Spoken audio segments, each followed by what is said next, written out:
Apa yang paling titik balik abang ngelihat, wah ini ngaco nih, nggak bisa begini nih. Di mana itu dan kapan itu dan saat apa? Saat abang sedang apa? Berarti mereka ini kan kelompok atau ya bisa dibilang kayak gangster dunia gitu lah bang ya? Atau gimana? Dia Jadi beberapa orang gitu. Atau, maksudnya mafia orang Bank Dunia. Mafia dunia. Bank Dunia.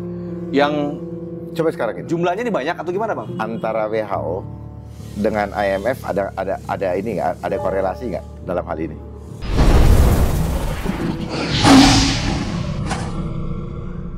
Ya, assalamualaikum warahmatullahi wabarakatuh. Teman-teman semua, balik lagi bersama gue Vasco Rusemi di Macan Jalis. Nah teman-teman, hari ini gue kebetulan kedatangan tamu istimewa, Bapak Jenderal Dharma Pangkarek.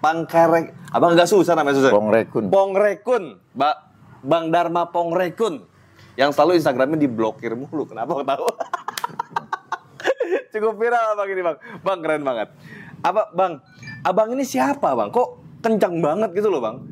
Kan pertama kali COVID muncul, ya kan abang sudah muncul dengan dengan narasi-narasi yang cukup bisa dibilang mengerikan ya, karena beda sendiri dengan narasi kebanyakan orang. Apa itu bang? Apanya yang apa? Maksudnya abang ini kenapa begitu gitu maksudnya? Kenapa yang landasan apa yang membuat abang akhirnya jadi ikut bersuara di wilayah yang berbeda? Jauh berbeda dengan apa yang disuarakan dunia bang ya. Apa dasarnya bang? Pertama-tama begini, saya sebelum COVID, tahun 2018 saya merenungkan segala apa yang sudah terjadi di belakang dan apa yang nanti akan terjadi di depan. Iya. Dalam perenungan itu saya berkontemplasi dan melihat antara kenyataan dan harapan itu berbeda jauh. Sebagai anak bangsa yang cintakan bangsa ini, saya mulai merenungkan dan mulai menuangkan dalam tulisan yang akhirnya jadi buku yang saya beri judul Indonesia dalam Rekayasa Kehidupan. Ya. Udah dapat gua bro, bukunya ditantangan langsung gua beli. Dan di mana dalam buku tersebut saya sampaikan apa yang saya dapatkan secara kontemplasi, secara perenungan dengan fakta yang ada, dimulai dari melihat apa sih cita-cita dan tujuan bangsa di awal proklamasi yang termaktub dalam pembukaan Undang-Undang Dasar 45. Ya. Ternyata sudah terjadi deviasi yang sangat lebar. Deviasinya kenapa terjadi deviasi? Ya. Karena adanya arus. Ibarat orang berenang. Kamu dilepas di tengah pantai, lalu diberikan titik di ujung di pantai, ternyata tidak mudah untuk mencapai garis itu dengan secara garis lurus. Akan terbawa sama arus dan nyampainya bisa terjadi deviasi 500 sampai mungkin 1 kilo. Ya. Nah, saya melihat apa yang terjadi itu seperti itu. Sebagai anak bangsa yang cinta bangsa, saya menyampaikan apa yang saya ketahui dengan pola, ternyata apa yang terjadi ini polanya sama. Ya, polanya berulang. Ya, orang bilang Pola yang mana bang? Semua di seluruh dunia, maksudnya ya, sejarah semua dan sejarah ya. Ya. Sejarah, ternyata sejarah ini bisa diciptakan. Ya. Fakta itu bisa diciptakan. Ya. Tapi kedaulatan Tuhan tidak bisa diganggu gugat. Kedaulatan Tuhan. Ya. Jadi sejarah bisa diciptakan. Saya bisa berpura-pura kita berantem, orang lihatnya kita berantem. Itu kan fakta. Ya. Orang lihat fakta. Faktanya karena kita selalu melihat dari sisi objektif. Ada objeknya baru kita menganggap objektif. Jadi memang antara sistem pendidikan yang kita alami selama di sekolah dengan praktek di lapangan ini membentuk pemahaman kita bahwa yang bisa kita lihat itulah kebenaran. Tetapi sehingga orang selalu nanya, buktinya mana? Kan belum terbukti. Datanya mana? Data itu adalah sejarah. Hal yang sudah terjadi sebelumnya.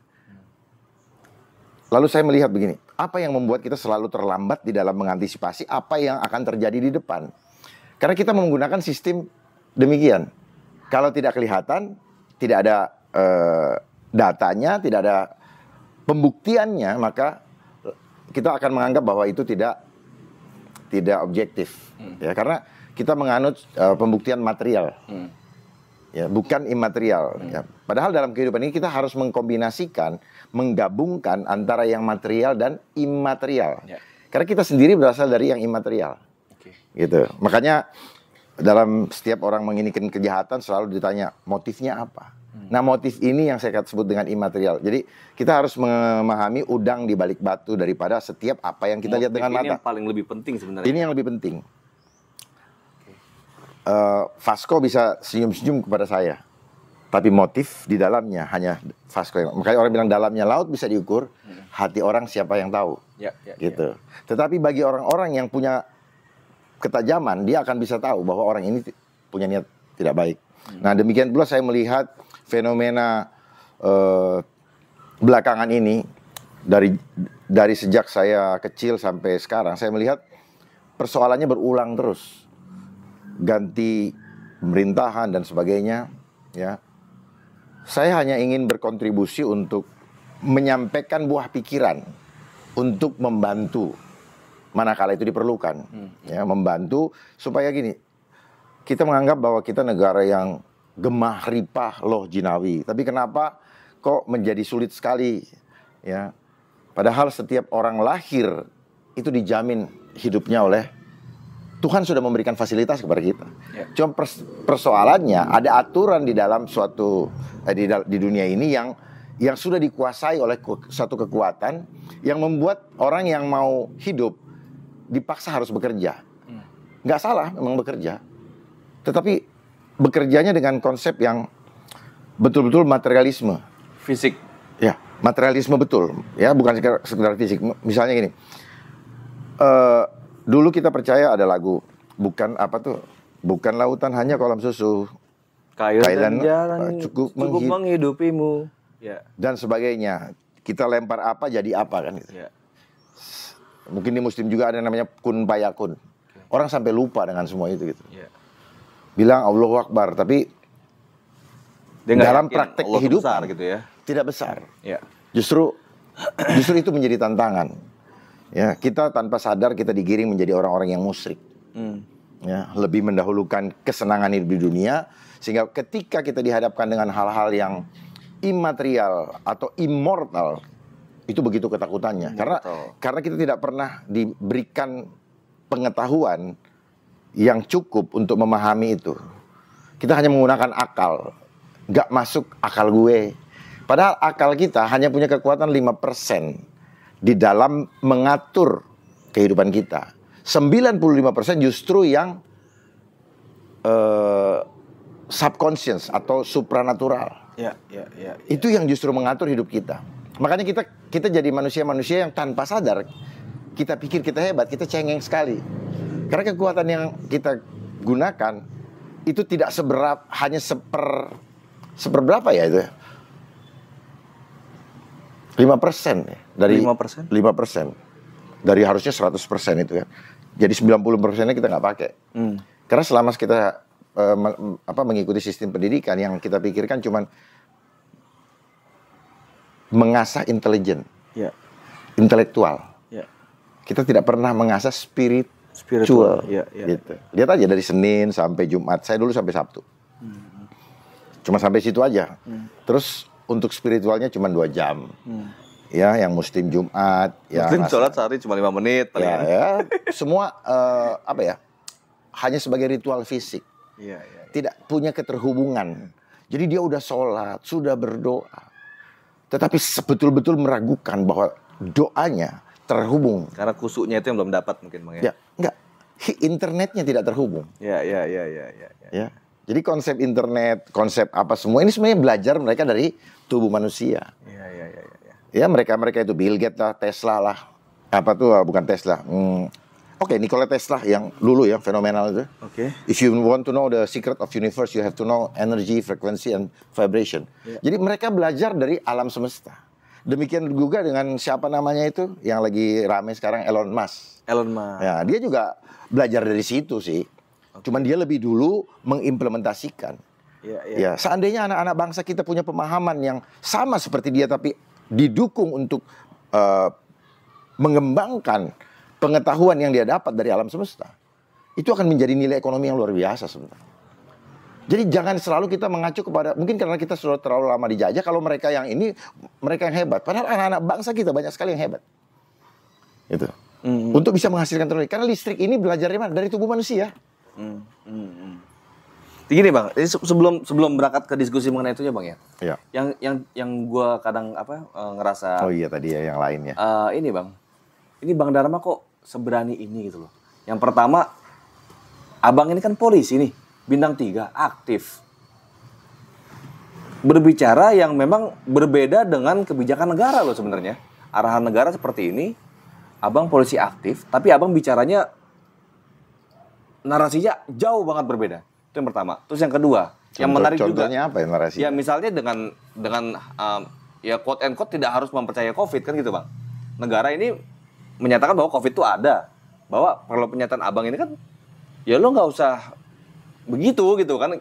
Beberapa narasi Abang ini cukup kontroversial banget di media sosial ya Bang ya. Sangat menyebar di situ. Ini menarik buat gue gini Bang. Abang pun juga memang pasti Abang pernah sekolah di Bang dulu dengar Bang ya, dengar banget. Boleh Bang ya disebutin sini Bang ya. Dengar Abang pernah sekolah di FBI dulu. Abang pernah juga, gue dengar juga Abang pernah di UN. Jadi gue kok malah jadi gini gitu loh produknya. Itu maksud gue, kenapa jadi belok gitu loh Bang. Apa yang mengakibatkan lu menjadi begitu? Apa karena lu melihatkan data-data, lu dapat data yang lain di situ yang memang menurut lu perlu gue bongkar nih, nggak bener nih misalnya gitu Bang ya. Kenapa gitu Bang? Apa yang paling titik balik Abang ngelihat, wah ini ngaco nih, nggak bisa begini nih. Di mana itu dan kapan itu dan saat apa? Saat Abang sedang apa? Kalau dibilang titik balik sebenarnya ini, dari dulu rasa takut akan Tuhan itu tinggi sekali.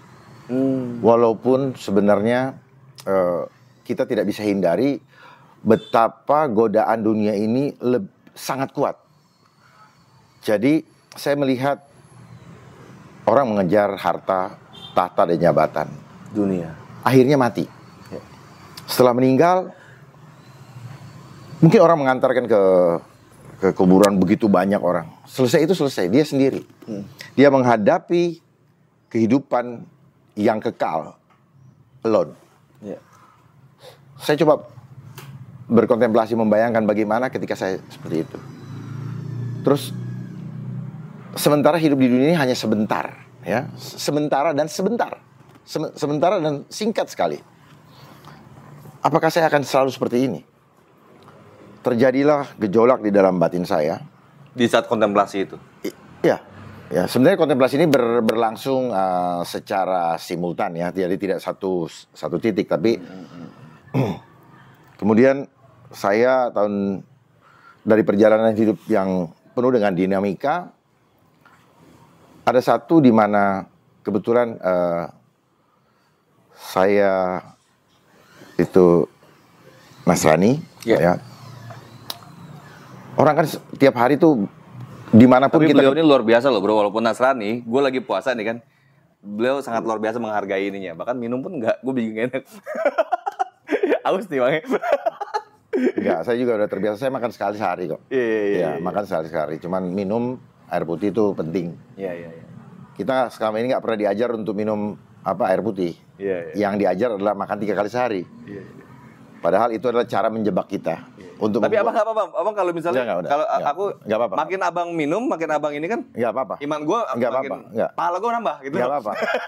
Nggak apa-apa. Jadi sebenarnya puasa itu bukan sekedar tidak makan dan minum. Iya. Ya, tetapi semua instrumen di dalam diri kita itu harus kosong. Ya. Intinya kosong. Kosong itu hilang ego. Iya. Karena ego adalah kunci masuknya dosa. Itu. Nah, ketika kita kosong, maka Allah yang menuntun hidupmu. Itu sebenarnya.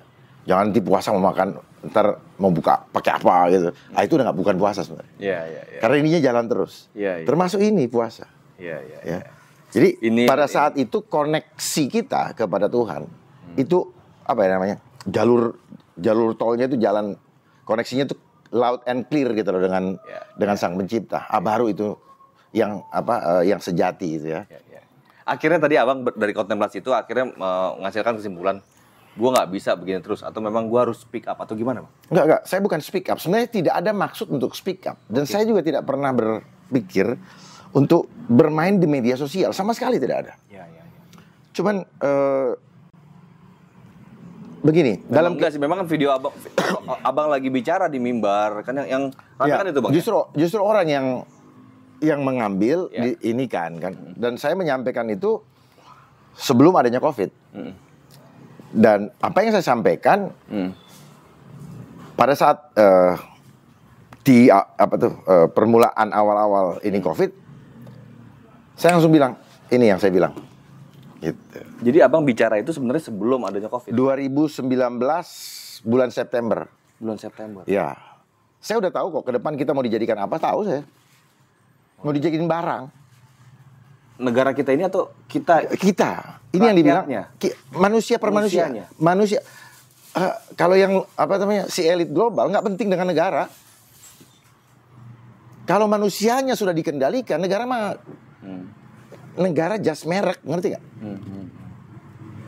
Kan yang menentukan kan manusia-manusia yang hidup ini. Kalau manusianya sudah dikendalikan, udah tunduk, terus yang lain mau diapain? Tinggal ganti pelang aja perusahaannya kan gitu. Tinggal ganti merek aja, suka-sukanya. Terserah lu mau pakai merek apa atau tetap pakai nama apa. Tapi tetap aja kalau manusianya sudah dikendalikan, sudah tidak ada kehidupan. Makanya dari dulu saya bilang apa? Globalisasi itu punya 3 program utama. Money, power, control population. Money dia udah kuasai. Makanya kenapa? Lihat aja kurs. Kurs itu yang paling atas apa sih? Terus yang kedua apa sih? Nah, 2 itu yang mengendalikan kurs-kurs yang lain. Jadi semuanya by design. Terus kemudian setelah dikuasai itu, setiap negara diberi hutang. Nah, akibatnya karena kita berhutang, ketar-ketir. Terus saya berpikir, kita katanya negara kaya. Kenapa kita nggak mandiri sih? Mandiri itu apa? Kita menentukan nasib bangsa kita sendiri, seperti penyampaian daripada para founding father kita sebelumnya. Bahkan para pemimpin kita, para kepala negara kita yang mari kita jadi tuan rumah di negara sendiri. Kenapa harus seperti ini? Itu aja yang saya inikan. Kita punya 2 gunung emas terbesar di dunia. Gitu maksudnya, ya? Iya. Kenapa? Miris melihat banyaknya orang yang harus meminta-minta, terlunta-lunta, mau makan sehari ya susah. Ya, apalagi di masa seperti ini. Ya, bahkan banyaklah keluarga saya punya uang 500.000 satu minggu udah luar biasa. Ya, kadang-kadang dikirim ini nggak ada beras apa segala macam. Kok bisa seperti itu? Saya tahu sih rahasianya kenapa bisa seperti itu. Maksudnya gimana bang? Ya? Rahasia apa itu bang? Adalah. Jadi gimana ya? Sebenarnya ini adalah cara terstruktur, sistematis dan masif. Yang diharapkan oleh yang abang bilang tadi elit global itu, yang diharapkan kan cuan aja kan sebenarnya. No. Atau apa? No. Jadi Total kontrol. total kontrol. Yang goalnya itu untuk Goalnya. bukan.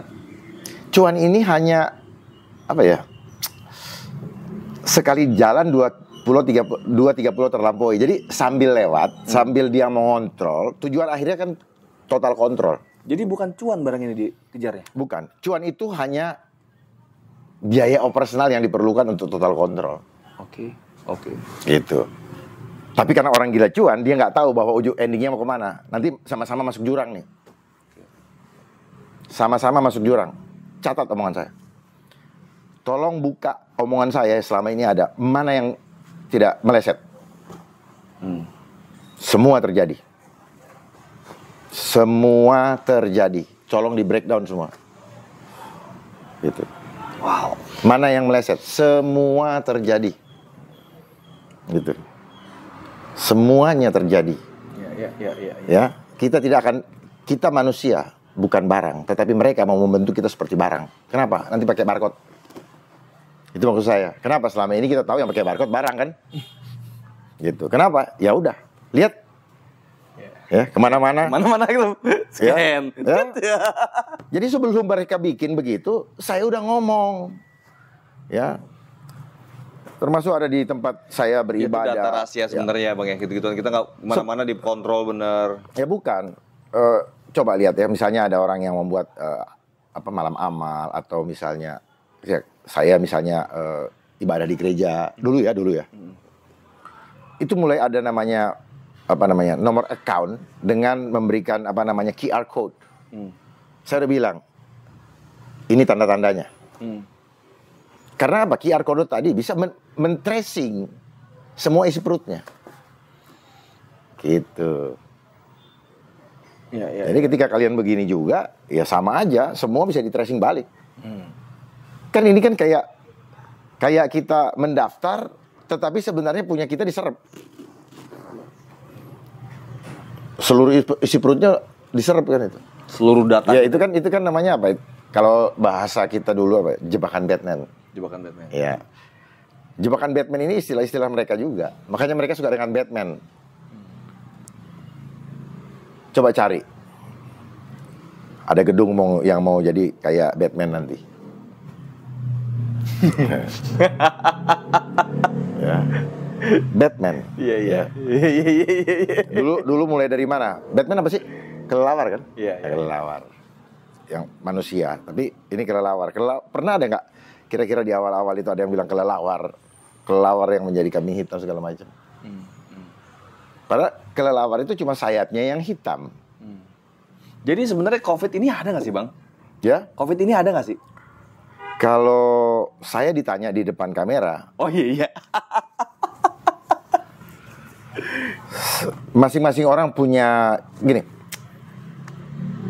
Saya sebenarnya bukan bermaksud bersuara lantang, tetapi saya hanya mau mempertahankan iman saya. Ya. Saya lebih memilih mempertahankan iman daripada saya ditakut-takuti. Karena ketakutan itu adalah bagian daripada hancurnya iman. Itu sebenarnya. Gitu. Kalau saya mati, so what? Tapi biarlah saya mati karena iman saya. Bukan karena saya takut. Bukan karena saya takut. Boleh nggak gue sebutin? Bukan karena abang takut COVID gitu maksudnya? Takut apa saja? Apapun. Oke. Karena takut ini universal. Ya. Oke. Itu satu hal. Ya. Tapi bagi saya itu adalah potongan puzzle sebenarnya. Oke. Kira-kira ada nggak peristiwa belakangan ini kalau nggak ada barang itu tadi? Ya nggak ada. Ada rentetannya dong. Ada kaitannya nggak dengan adanya Zoom? Ya. Jadi sebenarnya supaya ini semua terjadi, dibuatkan dulu reasonnya. Tiap saya bilang, buat masalah, cipta reaksi, beri solusi. Itu aja kok. Sangat mudah membreakdown karena polanya mudah ditebak. Ya. Dan satu hal, ini sudah masuk kita ke dalam sistem Dajjal. Pahami itu. Makanya saya bilang Sistem Dajjal Bang. Yes. Saat ini. Sistem Dajjal yang kayak gimana Bang? Dajjal, kamu tahu kan Dajjal? Oke. Al-Masih ad-Dajjal tahu? Iya, Ya sudah kalau tahu itu. Kalau di Kristen Antichrist. Oke. Ya. Tujuannya cuma satu. Jadi dunia ini sudah dikendalikan dengan sedang ingin dikendalikan. Mereka sedang berusaha. Makanya maksa kan? Katanya demokrasi. Permainan demokrasi liberal pun sebenarnya mereka yang memainkan. Sekarang tidak ada demokrasi. Kenapa? Supaya apa? Supaya tidak pernah akur. terus. Ya, itu bagian daripada cara untuk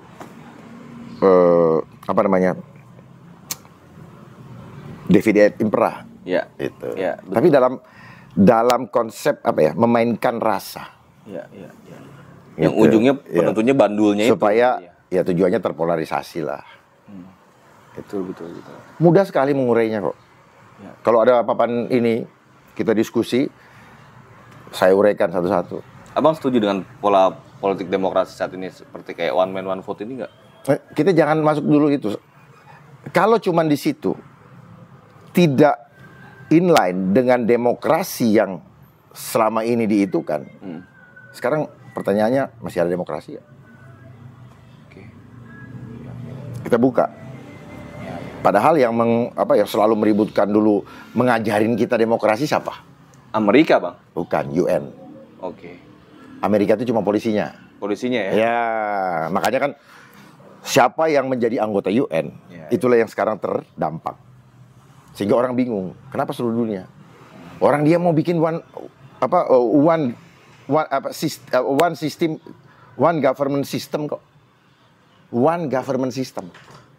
Jadi dunia ini mereka ingin dikendalikan oleh satu pemerintahan. Satu pemerintahan.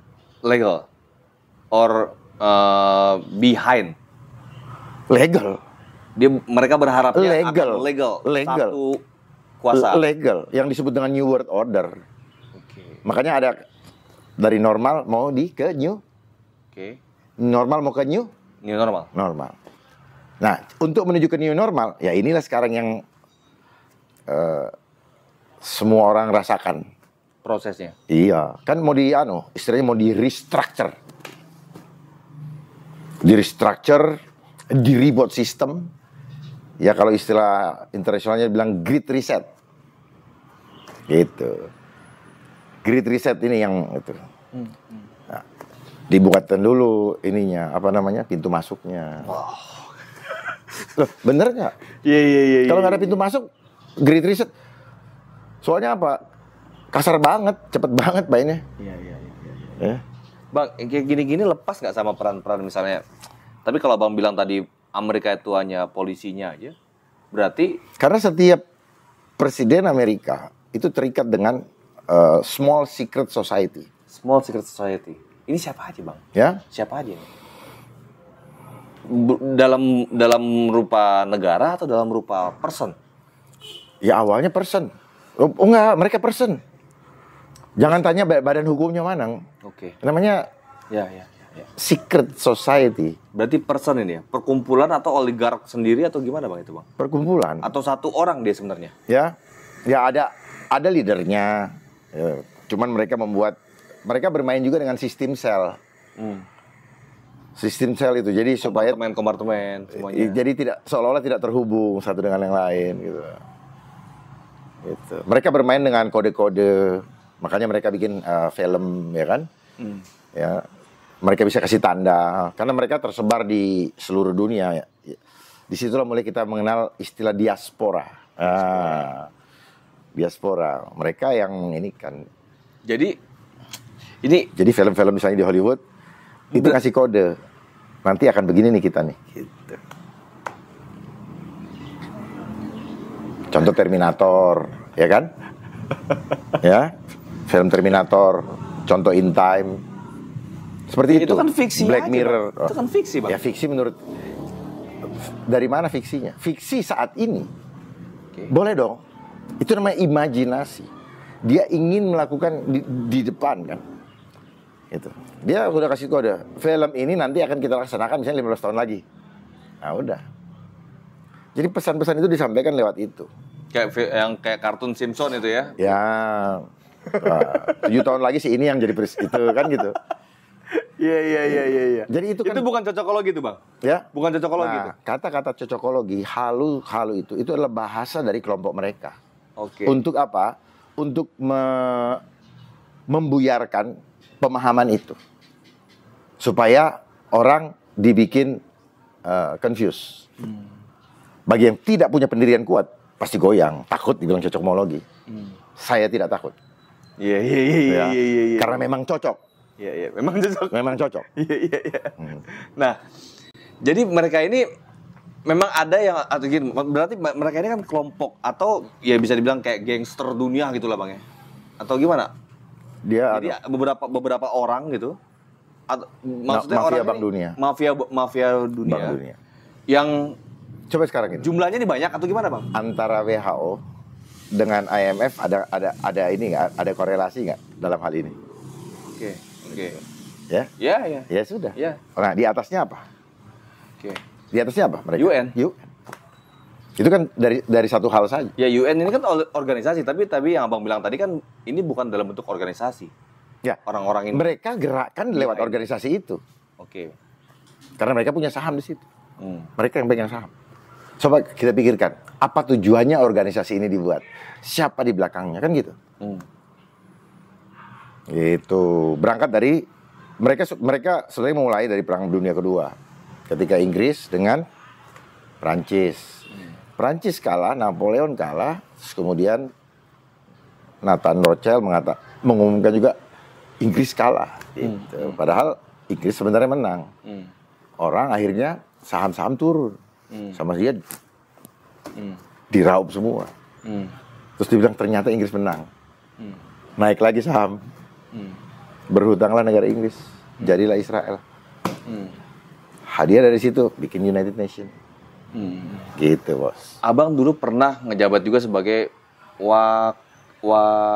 KBSSN, Bang ya? Badan Cyber itu, Bang ya? Alhamdulillah. Alhamdulillah. Jadi jadi gini, Bang. Kalau gua ngeliatnya Diawali dari deputi saya. dari deputi berarti Deputi. cukup lama di situ. 3.5 years. Oke. Jadi maksud gue gini, Bang. Kalau abangnya ngomong begini, ini jadi gue harus pelajarin lebih dalam lagi gitu. Tadi yang misalnya kalau ada orang-orang lain yang ngomong, ya udahlah gitu kan. Tapi kalau ya mungkin ya, bisa dibilang dengan pandangan abang yang selama ini abang bergerak, abang melihat gitu kan dari sisi mungkin lebih helikopter view dibanding kita. Ini cukup mengerikan kalau memang ini terjadi, Bang, gitu loh, Bang. Dan apa yang bisa menghentikan barang ini? Sebagai generasi muda harus tajam melihat itu. Ini mengerikan. Iya, sangat mengerikan. Kalau tadi saya udah singgung Dajjal, kalau di Kristen dibilang Antichrist, Ya. maka ini adalah pertarungan kekuatan iblis dengan kekuatan Tuhan. Itu sih. Makanya tadi saya bilang iman. Masalah iman. Berarti Ini ibadah. bukan masalah kesehatan, masalah iman yang mau digoncangkan. Oke. Orang yang takut kepada uang, dia akan menjadi bagian daripada Dajjal itu. Oke. Makanya lihat sistem-sistem. Mau ini harus ada syarat ini, mau ini. Tujuannya apa? Orang yang takut mati, takut tidak makan, dia yang akan tunduk. Dia yang akan ikut. Gitu. Memang secara dunia kita butuh makan, yes. Tapi apakah gara-gara makan kita harus mengorbankan keimanan kita kepada Tuhan? Padahal yang memberi makan kita Tuhan. Apakah makanan itu menghidupkan saya? No, dia hanya memberikan bantuan suplemen kepada saya. Tetapi yang menghidupkan kita adalah ruh Allah yang ada dalam diri kita. Itu yang menghidupkan. Nah, jadi kalau abang sendiri pernah kena COVID, Bang? COVID.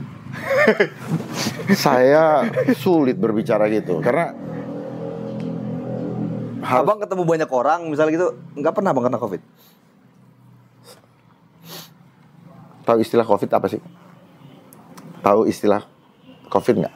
Singkatan COVID itu apa? Nggak tahu, Bang. COVID itu C-nya sertifikat, Oke. O of V-nya vaksin, I-nya identification, D-nya digital. Oke. 19-nya, satunya A, 9-nya I, artificial intelligence. So when you get vaccine, then you will have certificate. S, digital identification. Then after that, they will track you wherever you go, wherever you are. Is it clear? By vaksin? Is it clear? By vaksin Is atau it by? clear? Oke. Ini mengerikan banget ini ya. Tapi karena gini loh, Bang. Masa saya harus sampaikan teknis? Kalau teknis belakang layar lah. Iya. Kalian nanti dulu. Nanti gue dibisikin sama Abang. Jadi gini, gue satu rumah ini, Bang, semua kena, Bang. Cuma gue doang yang gak kena, Bang. Bukannya sombong maksud gue, tapi nggak tahu kenapa ya. Bahkan padahal yang memang paling bandel tuh gue, Bang. Gue yang nggak pakai masker. gue yang ngerokok gitu kan. Tapi nggak kena gue jadi kadang-kadang gue juga bingung nih. Kuncinya tahu apa? Nggak kena nih. Karena Mas Vasco banyak tertawa, tersenyum, tidak tertekan dalam bentuk depresi yang berkepanjangan. Itu sebenarnya kunci. Kuncinya cuma satu. Jangan bikin stres. Hati yang gembira adalah obat yang manjur. Ya. Karena kekuatan daya tahan tubuh kita jauh lebih kuat dari apapun yang ada di dunia ini. Itu lebih kuat dari apapun yang ada di dalam dunia ini. Lebih kuat dari buatan manusia. Jadi jangan pernah mengandalkan buatan manusia. Itu berhala di depan mata Tuhan. Oke. Kalau buatan manusia kita anggap untuk menyelamatkan hidup kita, maka kita masuk dalam kategori telah menyembah berhala. Itulah jebakan Batman ya. Ya Pak? Itulah jebakan Batman-nya di situ. Ya kalau orang paham, jebakan Batman nggak mungkin diomongin sama maling, bos. Oke. Penjahat tidak akan pernah bicara jebakan. Saya nggak ngejebak kamu ya, enggak. Jadi sesungguhnya manusia itu sebenarnya bisa merecovery dirinya sendiri. Of course. Apapun itu penyakitnya. Yes, itu namanya Allahu Akbar.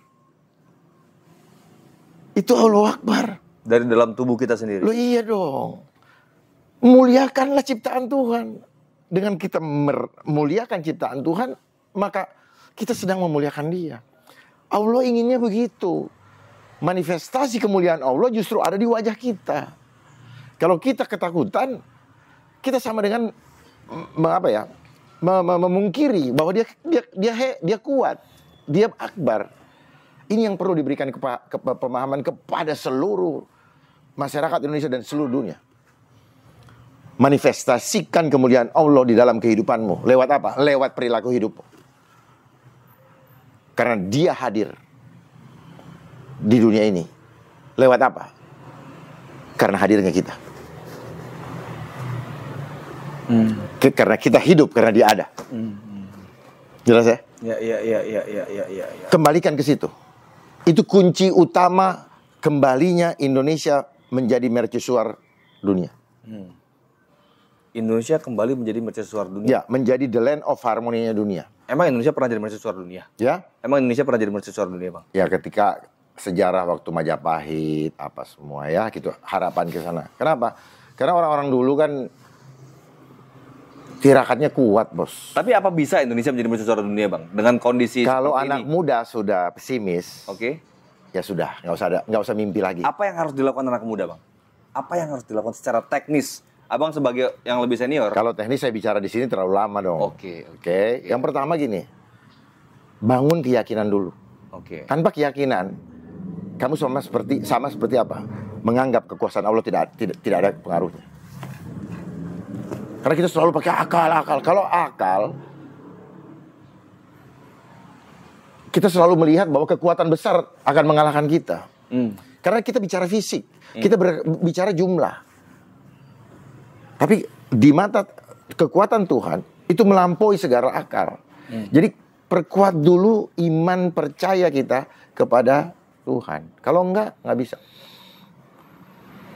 Karena mereka sudah mengendalikan mindset kita dengan apa? Uang. Dengan angka. Tanpa angka saya nggak bisa hidup. Tanpa angka saya nggak bisa beli rumah semegah ini. Itu masalahnya.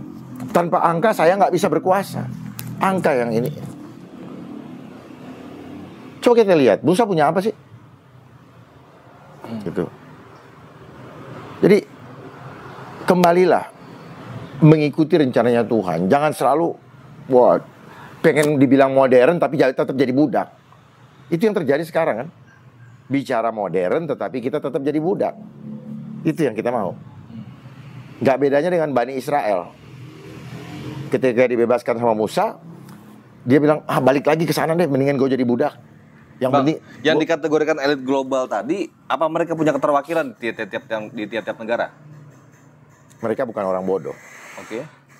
Sistem MLM itu kita belajar dari mana sih? Dari mereka gitu? Saya mau tanya, sistem edukasi kita belajar dari mana? Coba dong lihat semua apa yang terjadi di dunia ini. Memangnya nenek kita yang bikin tuh sistem edukasi? Ya. Kenapa ada sebutan elementary school kalau di negara kita sekolah dasar? Siapa yang membuat sistem edukasi itu? Ini baru nih, tadi sore gue bikin konten soal seragam sekolah, soal rambut nggak boleh panjang. Yang kayak gitu-gitu misalnya, Bang. Yang memang harus diatur dengan begitu-begituan itu termasuk sistem yang dibuat oleh elit. Ya itu apa inovasi berikutnya kan. Oke. Ya, tetapi konsep seragam itu konsep mereka. Jadi kalau kau tidak seragam, apa yang terjadi sekarang? Chaos. Kamu bukan bagian dari saya. Dan chaos akhirnya. Ya itu dampak berikutnya. Oke. Ya, makanya konsep seragam selalu dimainkan kan. Kalau nggak seragam, bukan bagian dari saya. Gitu, lihat aja sekarang. Pelaksanaan penyeragaman.